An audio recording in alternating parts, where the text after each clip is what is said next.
vais commencer par vous présenter New Kid très rapidement. Donc moi, je m'appelle Mathilde Bayet, je suis la fondatrice de New Kid, donc ce rassemblement aujourd'hui. Je suis une entrepreneure et une maman de 2 enfants vous avez dû les voir courir, peut-être même qui vous sont rentrés dedans, qui sont ici. Et j'ai aussi le plaisir de savoir que certains d'entre vous sont venus avec leurs enfants et ça me fait vraiment extrêmement plaisir.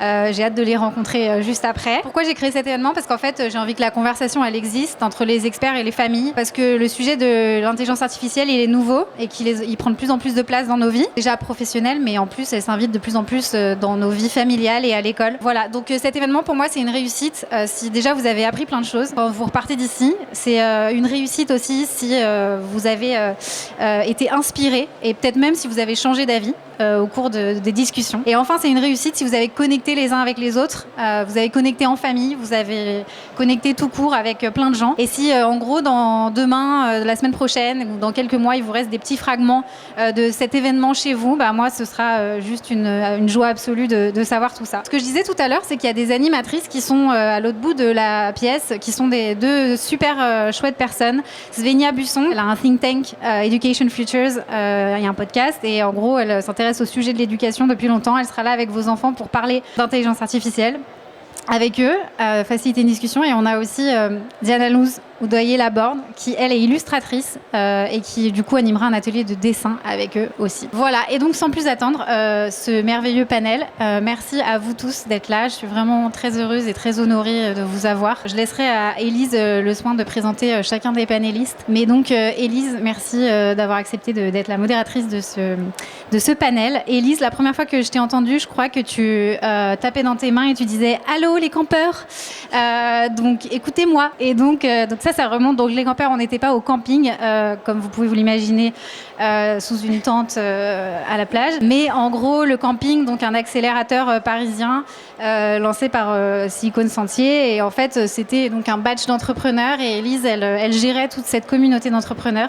Depuis, Élise, elle a monté son école, l'école Lemo. C'est une école d'écriture qu'elle a cofondée avec Alexandre Lacroix, qui est rédacteur en chef de Philosophie Magazine. Et voilà, Élise, elle est lumineuse, intelligente, drôle et extrêmement cultivée. Voilà, donc je suis vraiment ravie que tu sois là, Élise. Merci beaucoup. Et je vous laisse entamer cette discussion. Merci beaucoup Mathilde, merci pour ces jolis compliments. Et merci à vous d'être ici avec nous. Je suis très contente donc d'animer ce panel sur un sujet aussi passionnant que celui-ci, donc l'école française est-elle prête ? Avant de présenter nos super intervenants du jour, je vais un peu resituer rapidement le sujet. Donc avant de parler d'intelligence artificielle et d'intelligence artificielle à l'école, rappelons-nous un peu ce que c'est l'école moderne évidemment qui date du 19e siècle. Avant ça, finalement, l'école pour tous n'avait pas vraiment de réalité. C'était quelque chose qui concernait un petit nombre de personnes qui avaient une instruction. Et la France, à un moment, a eu besoin de former des citoyens capables de comprendre les lois, capables aussi de partager une culture commune. Et ça a été le début de l'école moderne, l'école pour tous, qui a beaucoup évolué au fil du temps. Au cours du XXe siècle, la mission de l'école s'est élargie avec l'enjeu de préparer les nouvelles générations à une économie de plus en plus technique et industrielle. Cet aspect-là est intéressant et concerne directement notre sujet, puisque la question c'est est-ce que l'école d'aujourd'hui prépare nos enfants au monde de demain, au monde à venir. Pendant tout ce temps, l'école a évidemment évolué en intégrant les nouveaux outils au fil du temps. On est passé de la plume et du tableau noir. Alors le tableau noir résiste bien, on le note quand même, au manuel imprimé, la radio, l'arrivée d'Internet. Et aujourd'hui, évidemment, l'intelligence artificielle. Même si les outils changent, il est important quand même de rappeler les grandes missions de l'école, qui restent stables. Transmettre des savoirs de base, comme lire, comme compter, mais aussi former des citoyens à comprendre des règles communes, permettre à chacun de se construire et enfin préparer l'avenir pour donner aux jeunes des compétences qui leur seront utiles dans le monde de demain. Voilà le sujet du jour. L'école française est-elle prête ? Prépare-t-elle les enfants au monde qui les attend ou au monde que nous avons connu ? Et avant de donner la parole à nos intervenants et avant de les présenter, j'aimerais vous poser une petite question à main levée. Qui pense parmi vous que les enfants apprennent aujourd'hui à l'école les bonnes choses pour le monde dans lequel ils vivront à 30 ans? Ouais. Il n'y a pas un mouvement de foule. Voilà. Vous levez la main ou vous levez pas la main? Bon, moyen, on va creuser le sujet. Alors, avec nous pour parler de ce sujet, Fatma Chouayeb, qui a créé Hello Charlie, une application novatrice engagée depuis 10 ans dans la question de l'orientation scolaire. Je vous invite vraiment à découvrir cette application que je trouve très sympa. Aude Guénaud, qui est professeure de lettres modernes, qui a fondé Plume, qui est un assistant d'écriture pour les enfants que mes enfants personnellement adorent et qui est aussi présidente de EdTech France, qui travaille sur les sujets de psychologie cognitive qui touchent à l'IA et l'éducation depuis un certain nombre d'années. Voilà, Pierre Amongou, qui anime des ateliers et des conférences auprès de collégiens et de lycéens sur les sciences cognitives appliquées à la réussite scolaire et à l'orientation. Et Nicolas Prinsen, qui est un entrepreneur, investisseur dans l'éducation et l'IA et qui a notamment créé une chaîne YouTube, La meilleure école du monde. Pour commencer notre réflexion commune, essayons de poser un petit peu un diagnostic sur l'IA et l'école aujourd'hui. C'est vrai que c'est un sujet relativement récent. Quel état des lieux? L'IA dans la classe aujourd'hui, quelle réalité derrière ces termes? Aude, tu vas peut-être pouvoir nous éclairer un petit peu sur ce sujet. L'IA dans la classe, en fait, aujourd'hui, concrètement, c'est quoi? Alors, l'IA dans la classe, c'est surtout aujourd'hui l'IA en dehors de la classe, paradoxalement, puisque les études montrent que 90% des lycéens de seconde utilisent ChatGPT, pour ne pas le nommer, pour faire leurs devoirs. Et 45% des enseignants ont recours à des technologies d'assistance de type IA pour préparer leurs devoirs. Donc la première chose, c'est que l'IA, en première instance, n'est pas dans la classe, elle est en dehors de la classe, ce qui va poser un certain nombre de problèmes. Déjà des problèmes d'apprentissage qui sont de savoir dans quelles conditions une IA peut vraiment être pédagogique quand on est dans un contexte où les élèves en fait se reposent complètement sur ChatGPT. C'est un concept qu'on appelle, sans doute on y reviendra, la spoliation cognitive. Et le deuxième problème que ça pose, c'est au niveau des enseignements, au niveau des enseignants. Toute la pratique pédagogique autour de ça et les problématiques dites de triche, puisque évidemment il devient très peu pertinent d'évaluer des apprentissages si c'est ChatGPT qui a fait évidemment la rédaction. Donc voilà, donc en premier lieu en dehors de la classe. Dans la classe en France, on a en première instance un très gros problème d'équipement, puisqu'il faut savoir qu'il y a moins de 10% des classes qui disposent qu'on appelle de devices, donc que ce soit des supports de type tablette, ordinateur, etc. Je ne vous parle même pas du Wi-Fi, puisque c'est de la science-fiction. Et enfin, en troisième point, je dirais que le sujet de l'intelligence artificielle, c'est un sujet de formation des enseignants. Et de ce point de vue-là, il y a eu des annonces et un cadre de l'IA qui a été présenté en juin 2025, mais peu d'actions concrètes sur ces sujets. Nicolas, tu peux peut-être un peu compléter le propos de Aude? L'IA et l'école, en effet, c'est un grand sujet. Moi, je prends un angle un petit peu différent. C'est qu'on a affaire à une technologie qui évolue tellement vite que quand on parle d'IA à 6 mois d'intervalle, on ne parle pas de la même chose. En effet, aujourd'hui, ce qui domine complètement et qui peut être une menace, c'est l'IA comme ChatGPT qui est utilisé, j'allais dire, c'est la phase 1 des LLM, qui est utilisé comme une espèce de moteur de recherche amélioré, mais qui va en plus remplacer l'élève dans sa fonction d'apprentissage. Je vais faire travailler l'IA, souvent par de la triche, pour faire un travail que je ne fais pas moi-même. Il faut bien avoir conscience d'une chose, des élèves ont conscience parfois de tricher en utilisant ces outils, parfois ils le font vraiment de bonne foi, c'est-à-dire qu'ils pensent que faire un exercice de maths, ils n'arrivent pas à le faire, ils le font faire à ChatGPT, ils relisent la relecture de ChatGPT et ils disent « Ah, ça y est, j'ai compris, donc je passe à autre chose ». Ils pensent que ça, c'est effectivement apprendre. Or, ça ne l'est pas, parce que pour apprendre, il faut pratiquer, Il ne faut pas simplement savoir en théorie, il faut pouvoir refaire l'exercice. J'allais dire, ChatGPT, il faut bien avoir conscience que c'est le niveau 1 de l'IA. Et en effet, celui-là, il faut s'en méfier. Mais il y a un niveau 2 de l'IA dans lequel on vit aujourd'hui. Et ceux qui, dans nos métiers d'entrepreneurs, sont un peu à la pointe des usages de l'IA, sont en train de découvrir au quotidien. C'est l'IA qui, non pas va remplacer la fonction cognitive de l'humain, mais c'est celle qui décuple complètement notre capacité à faire, notre capacité à créer. Et donc, de mon point de vue, entre IA et éducation, il faut bien avoir conscience que l'humanité a un choix et on va tous tomber d'un côté ou de l'autre de cette ligne de crête.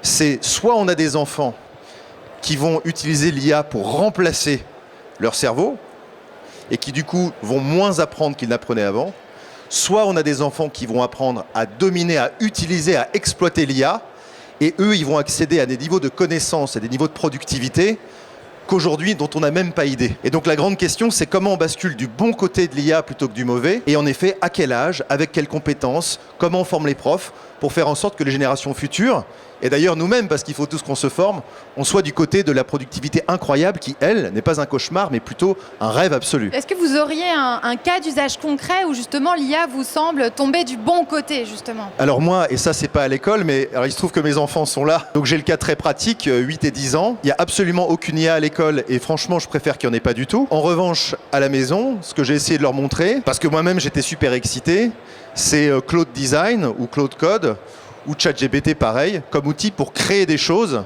dont moi je sais que c'est des choses qui prenaient des années auparavant et qui d'un seul coup deviennent tout à fait faisables. Donc, exemple très concret, et si on crée une entreprise, qu'est-ce que ce serait ? L'imagination d'un enfant de 8-10 ans, c'est je pourrais vendre des cookies à la sortie de l'école avec mes amis. Bien, tu sais quoi, on va faire un site internet pour expliquer ça et faire la promotion. En 5 minutes aujourd'hui, vous faites un site internet et vous créez quelque chose qui devient très concret, même si ça n'est qu'un site internet, c'est pas un vrai service. Et d'un seul coup, alors moi je suis éberlué, mais pour eux c'est le monde dans lequel ils vivent. Un site internet, ça peut prendre 5 minutes à faire. Et c'est la première étape vers la création de quelque chose. Donc moi personnellement, je vais essayer de miser complètement sur la deuxième génération de l'IA qui est outil de créativité incroyable, où on n'est jamais passé aussi vite d'une idée nouvelle, et l'idée elle est humaine, à une exécution technique. Est-ce que ça vous paraît nécessaire en classe ? Pas en dehors de la classe. Alors moi évidemment, mais je suis de parti pris, comme vous l'avez compris, puisque je suis la créatrice de Plume. Je pense que c'est absolument nécessaire, déjà parce que la classe est le lieu de l'unité républicaine et que sinon on crée des déséquilibres entre des enfants dont les parents seraient en capacité de présenter ce que c'est l'IA et ceux qui ne le sont pas en capacité pour plein de raisons qu'on peut tout à fait comprendre. Je pense que la présentation de ce que c'est qu'une IA, ce que c'est qu'un modèle d'IA, les biais cognitifs des IA et comment ça fonctionne, c'est un enjeu de citoyenneté absolument majeur, d'une part. D'autre part, on voit bien à quel point les outils numériques sont au service de l'égalité républicaine et de la fraternité. Donc il y a plein de cas d'usage, puisque tu parlais de cas d'usage. Moi, sur Plume, par exemple, on sait qu'à partir de 7 activités sur Plume, un élève écrit 40% plus, d'une part, et surtout 100% des élèves vont se mettre à écrire. Là où en fait, PISA le montre et Pearls le montrent très bien, ce sont des études internationales, il y a énormément d'élèves qui préfèrent ne pas écrire, qui ont des mécanismes d'inhibition à l'écriture pour plein de raisons, parce qu'ils sont allophones, parce qu'ils ont des troubles des apprentissages ou parce qu'ils ne savent pas lire. Il faut quand même se rendre compte que 25% des élèves au sortir du CM2 sont en difficulté en lecture. Donc en fait, comment apprendre l'expression écrite si on est soi-même en difficulté en lecture ? Donc on a besoin d'une technologie adaptée qui peut utiliser de l'IA comme un moteur d'intelligence artificielle qu'on construit avec Plume pour préciser expressément ce dont l'élève a besoin, qualifier, faire des groupes de besoins et avoir des supports de préparation extrêmement personnalisés pour les enseignants. Ça me paraît un vecteur d'unité républicaine absolument indispensable, puisque les enseignants, avec des classes qui sont ce qu'elles sont, ne sont pas en capacité de créer pour chacune des heures qu'ils prodiguent 30 supports différents pour leurs élèves. Alors, on va passer à la deuxième question que je vais poser à vous quatre. Je vais vous demander ce que l'école française, selon vous, fait bien et son plus gros challenge pour préparer nos enfants au monde de demain. Alors, on évite le French bashing, on essaye d'être positif. En tout cas, on commence par le positif. Chacun d'entre vous, je vous demande une réussite concrète, quelque chose que l'école française fait bien et qu'on ne dit peut-être pas assez. Je dirais que à l'ère des réseaux sociaux, l'école, ça reste quand même le moyen de rencontrer l'autre. C'est-à-dire que souvent, on va rencontrer l'autre via des réseaux sociaux, mais l'école me force finalement à rencontrer des gens qui vont penser différemment de moi, des personnes qui vont peut-être venir d'une culture différente, et aussi de rencontrer des disciplines différentes. C'est-à-dire que sur YouTube ou Instagram, souvent on observe que les choix de vidéos et de posts dépendent de mes envies. Là où à l'école, même si je n'aime pas la philosophie, même si je n'aime pas l'histoire, je vais être obligé finalement de rencontrer cette matière-là et finalement de rencontrer des intérêts différents et finalement des ambitions différentes. Donc je pense que souvent on tape sur l'école, mais ça reste un lieu important dans une ère où tout va être digitalisé. Et je dirais aussi que le point négatif, malheureusement il en existe, c'est que souvent on dit il faut apprendre des nouvelles disciplines, comment apprendre l'IA, mais finalement personne ne nous apprend comment apprendre. Et ça c'est un enjeu important puisque pendant 15 ans, nos jeunes vont devoir apprendre de nouvelles compétences, vont devoir passer des examens, mais personne ne leur a dit comment apprendre, comment se concentrer, comment faire face à l'échec, comment faire face à l'autocensure. Et les professeurs eux-mêmes ne sont pas équipés finalement pour former ces élèves-là sur ces enjeux-là. Donc je pense que l'un des enjeux et des défis de l'école, c'est finalement apprendre à apprendre, comment on peut le diffuser à la fois au sein des professeurs, mais également auprès des élèves. Je suis tout à fait d'accord sur ton premier point, sur ce qui fait que l'école, c'est super positif, et notamment en France. Au-delà du lieu, c'est aussi du coup un espace-temps où tous les élèves, quelle que soit leur situation, d'où qu'ils viennent, ont le même accès à cette opportunité non seulement d'apprendre, mais aussi de rencontrer, d'acquérir des savoirs, de rencontrer des enseignants aussi, qui jouent un rôle quand même majeur dans les futurs citoyens que ces élèves vont devenir. Et donc c'est le lieu, c'est l'espace, c'est le temps, et donc la possibilité d'accéder tous, quelle que soit notre situation, à ces enjeux-là. Comme tu le disais, c'est aussi ce lieu d'égalité. C'est ça que l'école va rester très très importante, et les enseignants au sein de l'école très importants également. En revanche, ce que l'école ne fait pas très très bien aujourd'hui, c'est faire des enfants et des citoyens qui sont capables de se projeter. Moi, mon sujet, c'est l'orientation scolaire et professionnelle, et depuis 10 ans, je suis assez effarée toujours de cette absence de capacité chez les enfants et chez les jeunes et chez les collégiens et chez les lycéens à faire le lien entre qui ils sont, ce qu'ils ont appris, ce qu'ils aiment, leur centre d'intérêt au sein de l'école, mais aussi en dehors de l'école, pour raconter qui ils sont et comment ils se projettent dans leur avenir professionnel. À un moment donné, en 3e, on leur dit « tu vas choisir entre la voie professionnelle et la voie générale et technologique. Sache que si tu as de bonnes notes, tu vas plutôt aller en général, et si tu as de mauvaises notes, tu risques de te retrouver en lycée professionnel. » Là, pour apprendre des métiers absolument fondamentaux dans le monde, et dans un monde qui est fait de plus en plus d'IA, les métiers de la voie professionnelle reprennent énormément de valeur, et ça c'est quelque chose qu'on ne voit pas encore assez chez nous. Pareil, c'est en terminale, au moment du choix de Parcoursup, et on y est aujourd'hui pour tous les bacheliers de France, qui vont se poser la question de qu'est-ce que j'ai envie de faire plus tard, alors même que c'est une construction qui se fait dans la durée. En moyenne, un lycéen de seconde, à 16 ans, connaît 35 métiers maximum, alors qu'il y a 850 métiers qui existent. Et encore, on ne connaît pas tous les métiers qui vont ressurgir et exister grâce à l'IA notamment. Donc ça va être créateur de valeur. Et donc cette capacité de projection aujourd'hui, elle fait défaut complètement dans l'école française. Et pourquoi ? Ça rejoint beaucoup de ce que tu dis dans ce qu'on pourrait mieux apprendre au sein de l'école. Donc la capacité à se faire confiance, à critiquer, apprendre à apprendre, faire le lien entre qui on est et ce qui existe. Et ça, c'est quelque chose qui, grâce à l'IA, sans doute, pourrait être mieux appréhendé. Grâce à l'IA, est-ce que tu peux préciser ? Sur les cas d'usage, typiquement de comment l'IA peut être appliquée à l'orientation, il y a beaucoup de choses, ne serait-ce que sur le point de un élève de seconde est exposé à 35 métiers alors qu'il y a 850 qui existent. L'IA va pouvoir générer beaucoup plus d'exposition à des métiers qui sont aussi projectifs dans l'idée de montrer, faire voir et exposer beaucoup plus à ça. L'IA, en revanche, ne devra pas être prescriptrice sur l'orientation. C'est pas elle qui va décider à ta place de ce que tu vas être, de ce que tu vas devenir, du métier que tu vas faire, ni des formations que tu vas choisir pour y arriver. Il faut absolument garder sa propre capacité de choix, faire le lien entre les critères qui sont importants pour nous et l'existant en termes de formation et de métier. Et donc ne serait-ce que exposer à plus de métiers, à tous, quelle que soit la situation, l'IA va être vectrice d'un peu plus d'égalité si elle est bien utilisée. Et Hello Charlie s'appuie sur de l'IA aujourd'hui ? Ouais, depuis 10 ans déjà. Hello Charlie, en fait, c'est un chatbot conversationnel. On a recréé l'expérience d'un coach digital d'orientation sur Hello Charlie. Et donc, on discute avec Charlie. Simplement, Charlie, c'est tout l'inverse de ChatGPT. ChatGPT, donc je suis un élève de seconde, j'y vais et je lui dis qu'est-ce que je dois faire et il m'apporte toutes les réponses. Charlie n'apporte aucune réponse. Il questionne. Il interroge. Et donc, l'élève, il est obligé de réfléchir sur soi, sur qui il est, ce qu'il aime faire, d'apporter ses propres réponses.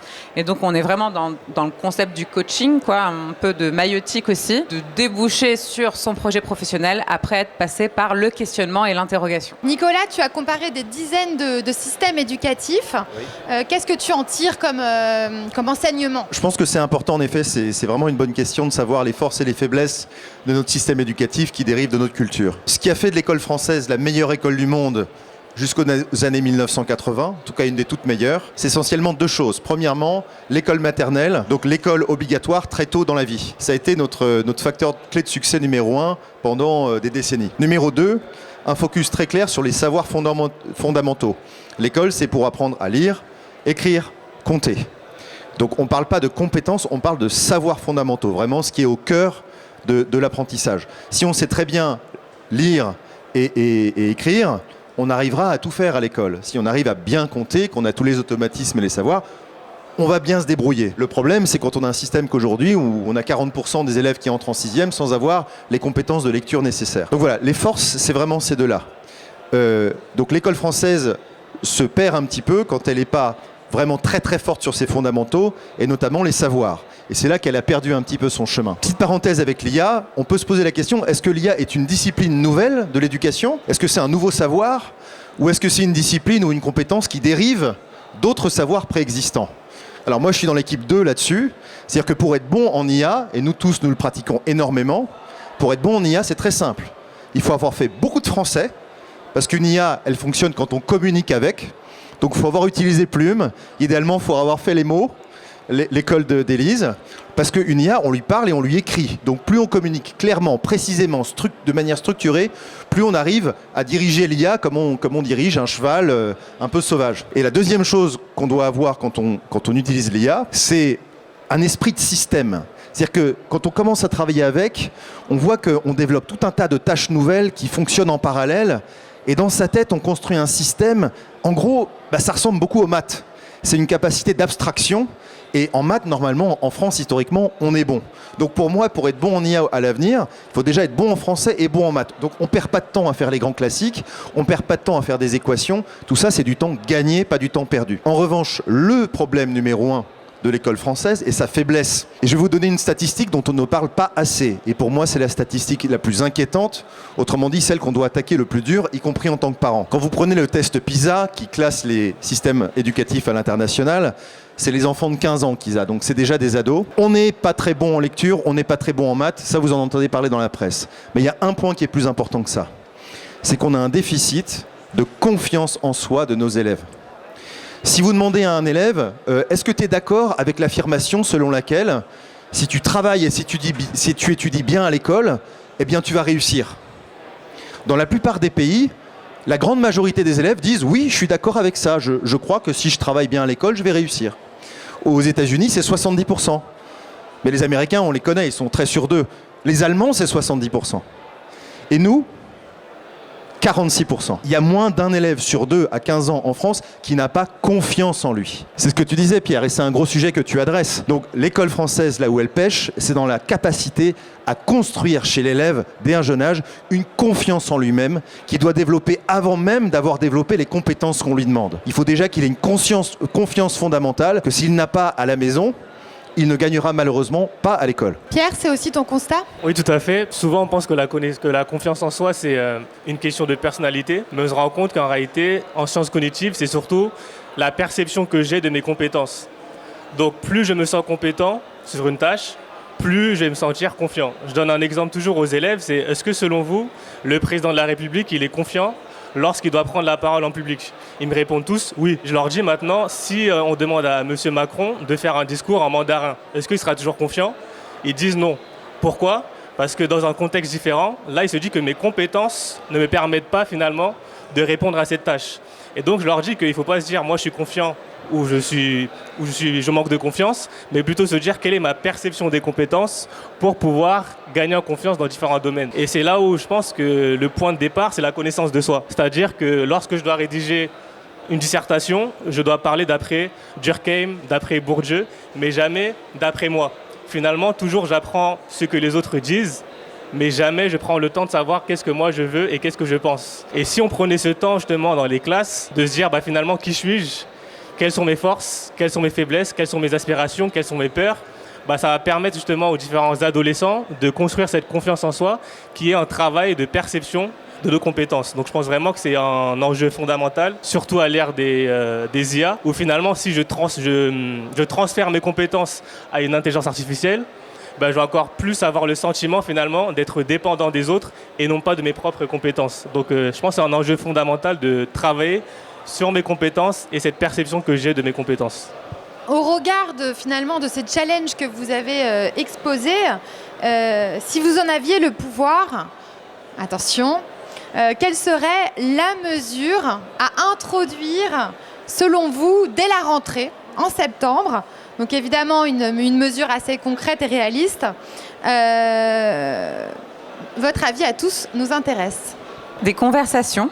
Justement, des conversations entre les élèves et les enseignants, les élèves entre eux, les élèves avec les enseignants, avec les professeurs documentalistes, avec des parents qui peuvent intervenir aussi dans les établissements, etc. Se parler, se raconter, se découvrir à travers l'autre, à travers l'altérité.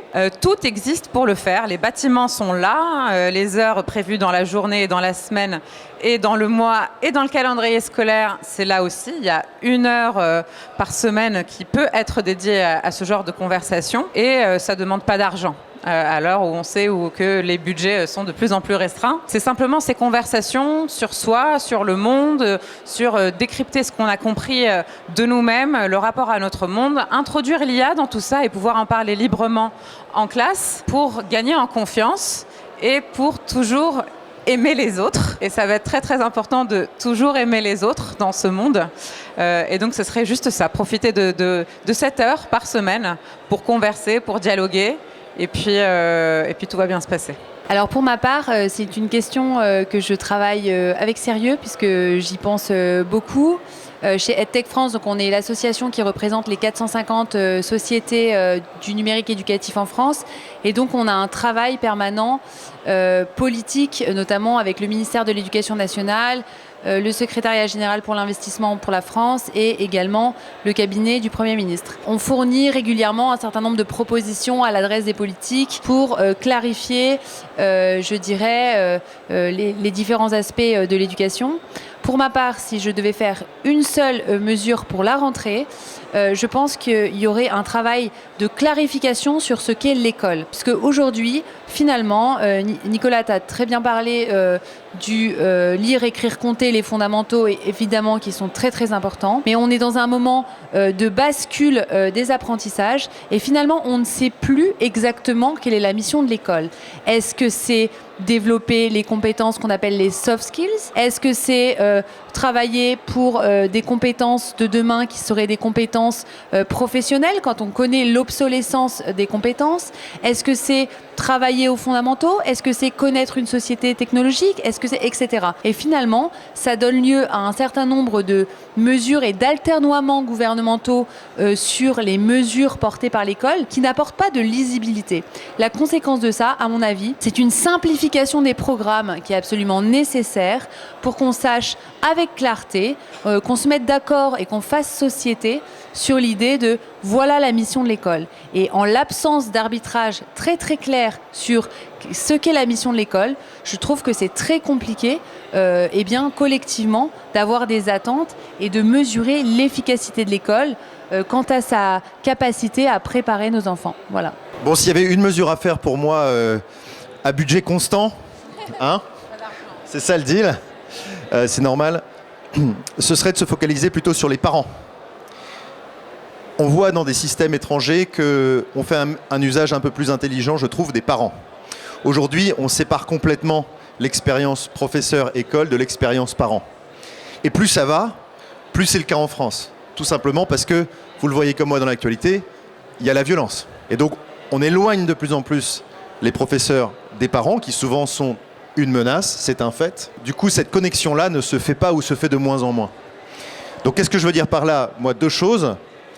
Premièrement, à l'américaine, parce que ce qu'ils font aux États-Unis, chaque parent, dans la plupart des écoles, sont tenus d'accorder 5 jours par an à l'école de leurs enfants. Et ils sont employés bénévolement pour venir assister l'enseignant dans ses tâches. Moi, je l'ai fait. Je peux vous dire, vous êtes le larbin, hein. Mais en même temps, vous passez une journée dans la classe à voir le prof comment il travaille, à voir les élèves, à voir votre enfant parmi les siens, à voir que c'est pas facile d'être prof, à comprendre aussi quelle est la dynamique sociale, pédagogique, etc. Où sont les problèmes, où sont les solutions. Et en général, on en ressort avec plus de respect pour le prof, plus de connaissance et de compréhension du contexte scolaire. Et moi encore, j'ai fait une journée, donc si j'en fais 5, je ne peux pas imaginer le bénéfice que ça aurait. Et ça, c'est du volontariat, mais c'est quand même imposé par l'esprit public. Et le deuxième, c'est que je trouve que la connexion parents-professeurs arrive bien trop tard dans l'année. Il faudrait commencer par là. Moi, je ferai une journée où les parents se rendent disponibles, on fait la rentrée des parents, et on rencontre à l'évidence le professeur en détail qui explique le cahier des charges de l'année en détail, pas en une demi-heure en fin de journée, mais qui explique les objectifs, qui donne les meilleures pratiques, parce qu'il y a des familles qui les connaissent. Si vous êtes ici par construction, c'est que vous vous y intéressez. Mais il y a une grande majorité de familles qui ne sait pas ou qui ne sait pas à quel point c'est important, ou qui débarquent en France, ou qui débarquent... Enfin, vous voyez. Donc en fait, il y a une éducation des parents à faire. Et troisièmement, si cette journée existait, j'en ferais une occasion pour sensibiliser, voire idéalement former les parents à l'IA. Parce que ce qui va compter pour les enfants, c'est ce qui est dit dans la famille. Et donc si on a des familles qui sont totalement ignorantes, pas curieuses, et surtout qui entendent tout le négatif qu'on entend dans les médias sur l'IA, putain, ça va faire des générations d'enfants qui vont grandir dans la peur. Et moi, j'aimerais faire exactement l'inverse. Et quitte à créer le débat là-dessus, moi, je suis vraiment pour qu'on ait un discours extrêmement positif dans l'IA. Petite anecdote, j'ai ma fille dans la salle qui l'autre jour a eu un exposé sur l'IA par une de ses camarades. Et un des premiers trucs qu'elle me dit, c'est qu'une recherche sur ChatGPT, c'est 10 litres d'eau consommée. Autrement dit, c'est polluant. Et moi, je me dis, mais oh là là, si c'est ça qu'ils ont en tête quand ils pensent à l'IA, que ça va détruire la planète, mais oh là là, mais c'est totalement flippant. Sachant que ces problèmes vont être réglés par le progrès technologique. Et qu'on exagère énormément, bien souvent, il y aura peut-être débat, ces impacts-là. Et pour moi, on est à un moment de l'histoire où il faut vraiment rentrer dans l'histoire et pas commencer à avoir peur de son petit doigt parce que la planète va exploser demain, parce que j'ai fait une recherche ou que je suis en train de créer sur l'IA. Voilà.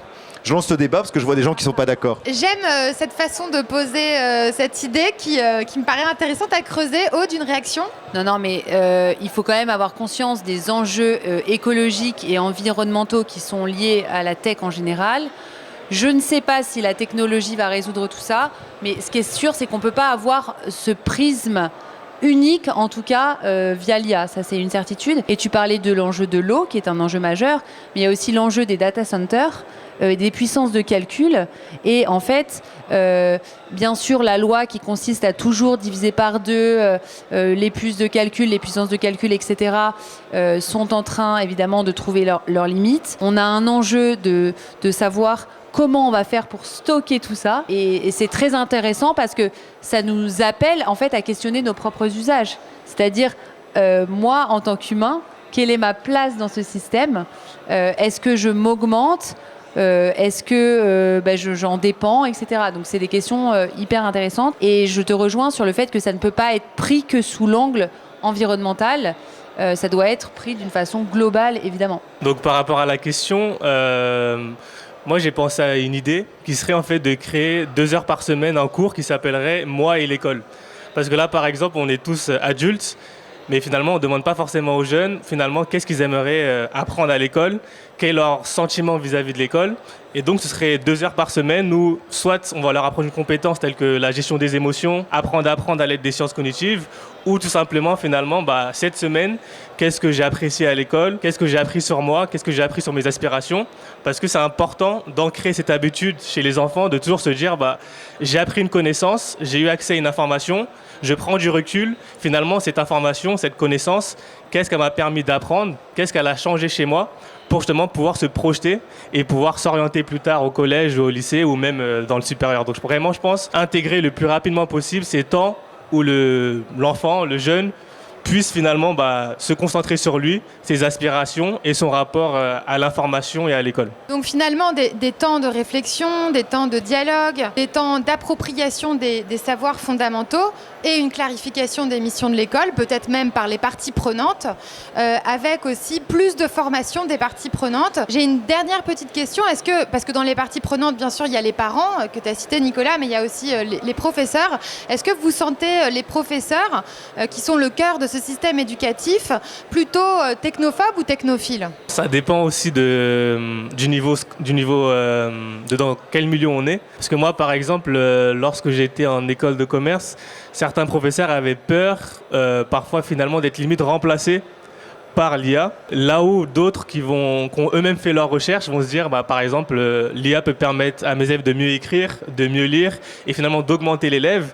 Mais certains professeurs ont la peur d'être diminués par l'IA. Donc je pense que c'est cet enjeu aussi de comprendre comment l'IA peut permettre un apprentissage et un enseignement d'une meilleure qualité, plutôt que de créer une concurrence entre ce que l'IA peut m'apprendre et ce que le professeur peut m'apprendre, mais finalement montrer que finalement ils ont le même objectif et qu'en travaillant ensemble, ils peuvent permettre aux élèves d'aller plus loin et d'être des élèves augmentés. Il y a eu quand même avec le Covid une adoption extrêmement massive, enfin nous on l'a vu avec Plume puisqu'on était en phase de lancement juste avant, où en fait on touchait initialement qu'une frange vraiment des enseignants qui cherchaient à s'ouvrir à l'innovation pédagogique, et ensuite on a eu une vague massive de personnes qui sont arrivées sur Plume. On est passé en 3-4 jours de 3000 utilisateurs à 50 000.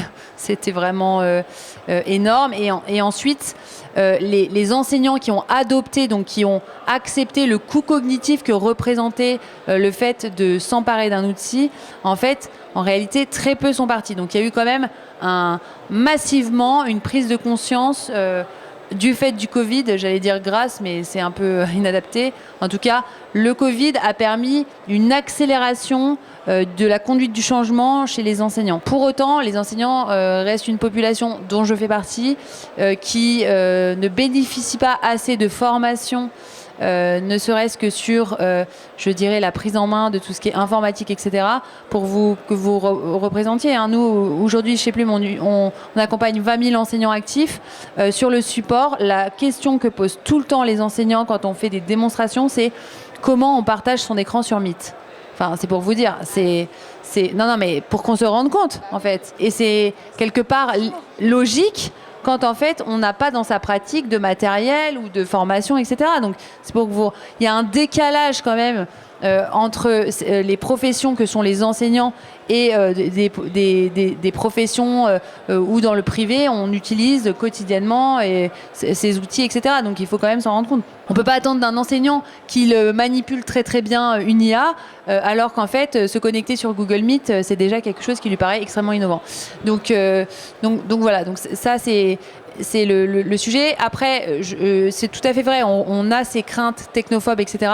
Pour autant, les enseignants sont une population qui ont une charge mentale absolument astronomique, et le sujet du gain de temps est un argument extrêmement important et précieux pour eux, parce que ça leur permet de gagner en efficience, ça leur permet de gagner du temps, et surtout ça leur permet de retrouver une pratique valorisante de leur métier, c'est-à-dire d'accompagner tous les enfants. Moi, ce qui me brisait le cœur quand j'enseignais les lettres modernes dans mon quartier, c'est qu'en fait, je savais qu'il y avait des enfants que j'étais obligée d'abandonner. C'était absolument horrible. En fait, on disait bidule, de toute façon, on peut plus rien pour lui. Mais c'est affreux. Enfin, je veux dire, comment on rentre chez soi le soir en se disant ça.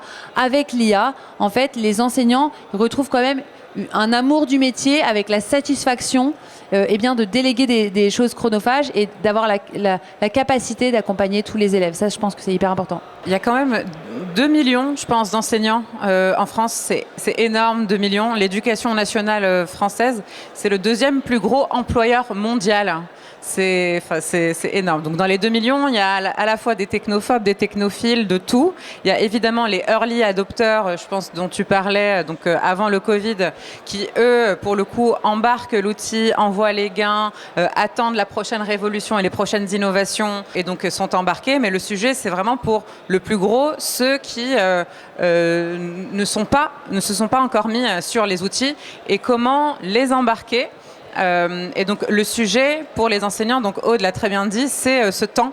Comment on fait pour se dégager du temps de valeur avec chaque enfant, chaque élève, etc. Il y a des enseignants qui l'ont mieux testé que d'autres, par exemple dans les lycées professionnels, où il y a beaucoup d'enseignants qui viennent du monde professionnel ou qui sont des reconversions du monde professionnel également.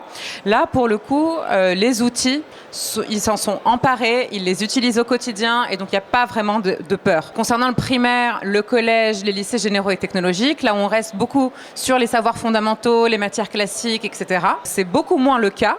Et donc, si on leur apporte à la fois la preuve et l'usage facilité, sans que ça leur prenne trop de temps, que ce soit très très simple à manipuler, que ça s'inscrive dans leur emploi du temps et qu'ils soient partie prenante quelque part de la construction de ces outils, eh bien ils vont pouvoir s'en emparer. Je prends un exemple de EdTech qui s'est mise sur le marché il n'y a pas très longtemps, c'est sur la correction de copie. En fait, les enseignants passent beaucoup de temps à la maison ou dans les salles de classe sur la correction de copie. D'un enseignant en France, c'est entre 4 et 6 heures. 4 et 6 heures par semaine de temps de copie pour un enseignant. Voilà, donc c'est énorme. Donc aujourd'hui, il y a des outils IA, que ce soit par le vocal, par l'écrit, etc. Il y a plein de choses sur la correction de copie. Et en plus de la correction de copie, il y a la recommandation pour adapter ensuite de façon personnalisée du coup l'apprentissage à tel ou tel élève en fonction de sa situation et de ses difficultés. Donc l'IA là-dessus, elle est très très positive, et donc si on la met dans ces endroits où les enseignants passent beaucoup de temps et peuvent passer un peu moins de temps pour plus de valeur en face des élèves, eh ben ils vont s'en emparer, et donc c'est là-dessus qu'il faut aller. Merci beaucoup. Alors on va passer à la partie questions du public. Enfin voilà, nos intervenants sont ouverts à toutes vos questions. D'abord, un grand merci, parce que tout ce que vous racontez est absolument inspirant et passionnant. C'est plus une remarque d'ailleurs qu'une question, parce que la question, je la trouve provocatrice, et quelque part on aurait tendance à dire la réponse est forcément non. Et vraiment non. Et tout à l'heure, vous l'avez souligné en reprenant l'histoire de l'école française, finalement. C'est une école qui a été construite pour unifier un pays et pour fabriquer des citoyens, tous les mêmes. L'école pour tous. Or, je trouve que là, il y a quelque chose d'antinomique avec l'IA, avec ce truc, c'est que l'IA, ça devrait être l'école pour chacun. C'est-à-dire que ce que ça permet, vous avez parlé de l'approche augmentée, finalement, c'est de pouvoir personnaliser, individualiser à l'extrême par rapport aux besoins.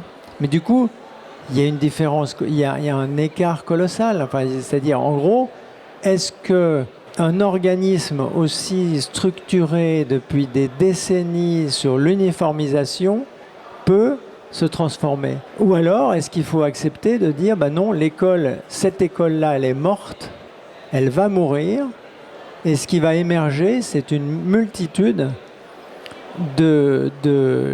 d'expérimentations ou d'écoles, mais qui vont, elles, inventer au rythme de ce qu'apporte la technologie. Comment ce débat-là existe-t-il sur la survie ou pas d'un modèle qui, pour moi, est un modèle du passé absolu? Qu'on ait un principe ou une vision de l'école en France, qui est une école qui a vocation à créer un peuple uni, donc des citoyens, et de les amener tous, à l'âge de 18 ans, à ce qu'on appelle l'autonomie, c'est-à-dire la liberté. Et on n'a pas de liberté sans connaissance, on n'a pas de liberté si on ne sait pas lire, écrire, compter, si on ne connaît pas quelques éléments d'éducation civique, d'histoire, si on ne sait pas qui on est, si on ne sait pas d'où on vient. Bon, cette école-là, dans son principe, je ne vois pas en quoi on la remettra en question. Y compris même le pacte égalitaire, à savoir, on donne les mêmes chances à chacun. En revanche, la question, c'est qu'en effet, comme on est dans un moment de rupture technologique, on a l'opportunité de faire plus. Et peut-être la question qu'on doit se poser, comme les profs, dont d'un seul coup ils découvrent qu'ils ont peut-être des technologies qui vont leur faire gagner peut-être 5-6 heures par semaine, si c'est bien fait et s'ils arrivent à les adopter, c'est de se dire, mais attends, l'objectif qu'on donne à l'école, est-ce qu'on ne peut pas réussir à le faire en moins de temps? Et donc, les enseignements fondamentaux, est-ce qu'au lieu de les faire en 5-6 ans, on ne peut pas les faire en 3-4 ans, peut-être, si on arrive à mieux personnaliser? Et est-ce que l'IA n'est pas en effet la technologie qui peut nous permettre de faire, et ça vous avez raison, l'exact inverse de ce qu'on fait depuis 30 ans, où l'école française cherche toujours à égaliser et à gommer toutes les différences entre les enfants, alors que l'IA est une technologie qui permet de personnaliser. Personnaliser, pourquoi ? Pour s'assurer que le gamin qui est en galère, qui prend du retard, eh ben on a une solution pour lui pour qu'il rattrape son retard, et que le gamin qui est en avance, parce qu'il est doué, parce que milieu social, je ne sais pas quoi, machin, il puisse aller encore plus vite s'il en a envie. Parce qu'il participe de l'intérêt général d'un pays, que ceux qui ont du mal soient aidés, et que ceux qui ont des facilités soient poussés. Donc moi, personnellement, je crois énormément à ça. C'est pour ça que je suis d'ailleurs curieux d'entendre l'intervenante que va interviewer Mathilde, qui est une américaine qui a créé une école qui s'appelle Alpha School. Et elle, son pari, c'est de dire, grâce à l'IA et au numérique, moi, je réussis à transmettre les savoirs, non pas en 8 heures par jour, mais en 2 heures par jour, parce que je fais un enseignement personnalisé, et tout le reste du temps, je crée de l'individu et je crée de la société. Ça, c'est intéressant. Et le but des ruptures technologiques, en général, c'est pas de changer complètement le monde, c'est de réussir à faire beaucoup plus vite des choses aujourd'hui qui nous font perdre du temps. Je souscris complètement à ce que tu dis, Nicolas, et peut-être vous connaissez le Two Sigma problème, qui est en fait l'expérimentation qui montre que quand on est en capacité de proposer une assistance personnalisée. Et quand on parle d'assistance personnalisée, en fait, on ne réinvente pas le chose. Je veux dire, les précepteurs au 19e siècle, les répétiteurs ne sont rien d'autre que ça en réalité. D'accord ? Sauf qu'ils étaient exclusivement dédiés à une élite qui était en capacité de financer ce type de choses. On voit bien à quel point la progression des élèves, quand on personnalise les apprentissages, suit une courbe en fait exponentielle, et à quel point l'écart type en fait explose, etc. Et donc finalement, la technologie dont on parle, elle va permettre de mettre à l'œuvre en fait une telle personnalisation des apprentissages que la courbe de progression de nos élèves devrait s'en trouver exponentiellement améliorée, ce qui est une excellente nouvelle. Je veux dire, on a là une technologie qui est moins coûteuse que la rénovation globale du système et qui nous permet de mettre en jeu une personnalisation qui est significativement un progrès social pour tout le monde. Donc c'est une excellente nouvelle. Par ailleurs, pour rebondir sur ce que vous disiez, les réalités sont différentes, etc., le modèle du passé, la réalité, c'est qu'aujourd'hui, chaque école et chaque établissement a une réalité pédagogique qui est différente. C'est pas pour rien que les chefs d'établissement demandent plus d'autonomie, etc., etc. Je veux dire, il y a des réalités. Vous êtes dans la Creuse, dans une école de la Creuse, vous êtes au centre-ville de Lyon, vous n'avez pas la même réalité pédagogique. Ça, c'est une réalité. Je veux dire, en termes d'équipement, en termes d'accès à des activités culturelles, etc., etc. Avec l'IA, vous allez quand même avoir un accès à des savoirs, à une personnalisation que vous n'avez pas forcément. Quand vous êtes dans une classe où il y a un triple ou un quadruple niveau, je veux dire, comment on fait pour accompagner ces jeunes-là ? Enfin, c'est une vraie question. Alors, je crois, pardon, je t'interromps un petit peu parce que je crois que pendant que nous discutions, les enfants ont réfléchi à l'école de leurs rêves. Donc, ça revient un peu à ce que tu disais, Pierre. Et ils vont nous la présenter. Donc, bravo les enfants et bienvenue. Bravo.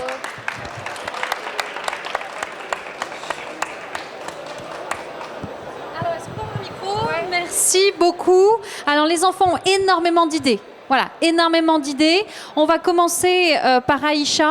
Aïcha, s'il te plaît, explique-nous un petit peu l'école du futur, de ta perspective. pour moi, franchement, l'école du futur, pour moi, ce sera un peu... il n'y aura plus vraiment de professeurs humains, ce sera plus des robots. Et aussi, les salles de classe, ce sera plus des tableaux avec projecteurs ou seulement des tableaux avec feutre Velleda. Ce sera des tableaux tactiles avec des stylets et des télécommandes. Et les programmes, ce sera plus franchement trop de matières. Ce sera que maths. Il y aura maths, histoire et... Histoire sur l'intelligence artificielle et